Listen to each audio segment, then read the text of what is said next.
I really love to write, mainly because I get jazzed when I get a new idea or a piece of inspiration that I want to explore. And I also love having a finished product that I can share with people. But it's the in-between, the stuff between the inspiration and the finished product, that's the hard part, the work. So that being said, for me, writing the undoubtedly true narrative of the Yetiman was a lot like this.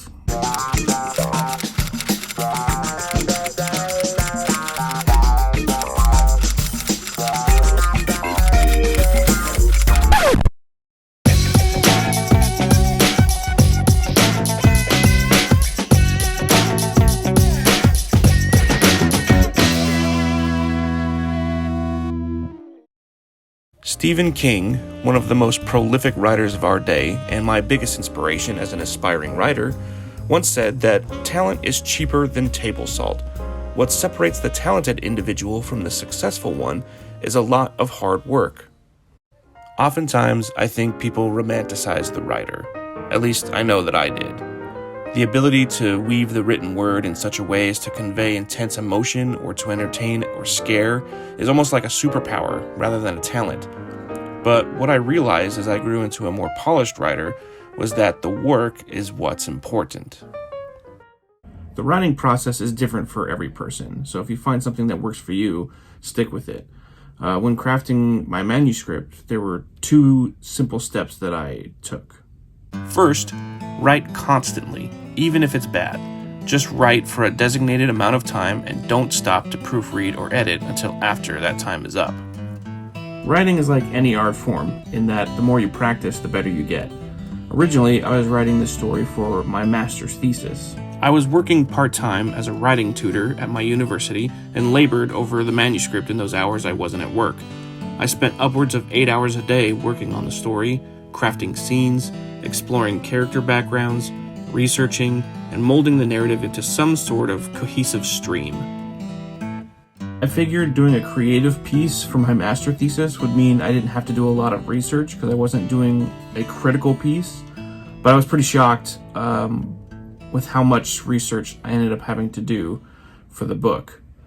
I mean, the story deals with the paranormal, conspiracies, outlandish characters. Taking the time to do the research was extremely helpful. It helped inform who these characters were and served as a foundation for creativity. I wrote the book in a linear fashion, meaning I crafted the narrative from start to finish. Before I sat down to write, I mapped out a rough idea of where the story would go and then took notes on a whiteboard above my computer so I could easily reference them. Then I just wrote and wrote and wrote.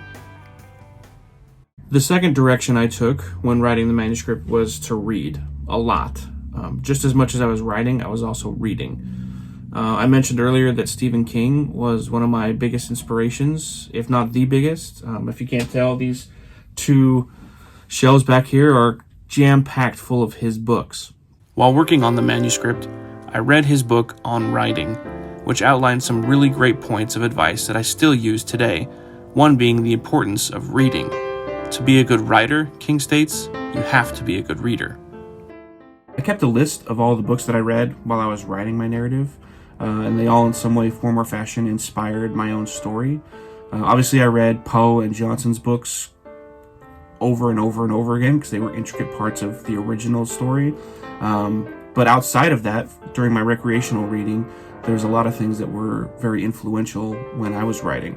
Of course, as I mentioned before, On Writing by Stephen King was a huge inspiration and kind of a source of guidance in a way when it came to the craft. One of the other ones that I read, Joe Hill's Nosferatu. Fantastic book. It's kind of a new spin on the vampire lore, and that really kind of inspired me to kind of push my creativity behind some of the genre aspects or the wackier conspiracies that Ross deals with. Came kind of inspired by Hill's new approach to the genre. I read George R.R. Martin's Game of Thrones simply because at the time the show was ending and I didn't want it to end. But I think one of the biggest influences on the undoubtedly true narrative of the Yetiman is The Confederacy of Dunces by John Kennedy Toole. This book, fantastic. The character of Ross Dyson in my story is heavily inspired by Ignatius J. Reilly in this book. If you haven't read any of these books, I encourage you to do so. But if there's one that I had to pick for sure that you should read, it's this one. King's words of wisdom that to be a good writer, you also need to be a good reader, comes from a love of stories. These books that I read while writing my own, I didn't study them or think about them critically. Shutting your brain off from what you are writing and opening yourself up to new and different worlds will do wonders for your creativity. It did for me. And that was my initial process. I would write 4 hours a day, and I would read 4 hours a day. I would put in an 8-hour workday. And I think for me, putting in that type of routine was really beneficial in crafting the narrative, staying connected to the story and the characters. But again, at the end of the day, every writing process is different. Every person's process is different. This is just what worked for me. Once you've got a working manuscript, the editing process can begin, and that's where the real work begins. Editing your story is the actual process of crafting your narrative. It's when you get to really kind of see what's working and what's not. A lot of people edit in different ways. Some people edit as they go. Some people like to wait until they have like a finished manuscript before looking at it. I'm kind of both in that sense. It's kind of, again, I think it's a process that everybody kind of approaches differently.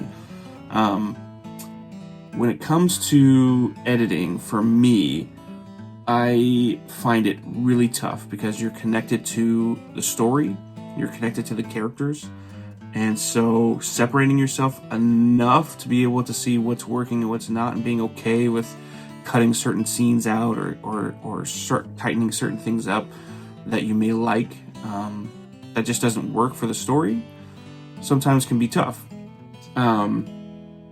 This is why it's very important to have a second person or somebody else to look at your story, whether it's a friend, a family member, or an editor on a professional level. Luckily for me, my aunt, Linda, she's a linguistics master. She's edited just about every creative piece I've ever done. And she is probably the only other person next to myself who probably knows the undoubtedly true narrative of the Yetiman as intimately as myself. As I finished chunks of the story, I would send them off to her to look over. She would then send me back her edits and suggestions, and just about 99% of the time, her feedback was right on point. I could go on and on about the editing process, and to most people it would sound boring. But just know that in those moments of refining and perfecting, that's where you really get to see your work shine. At least for me, that was the case. Before long, you'll have a polished manuscript ready for the next step, which is equally daunting.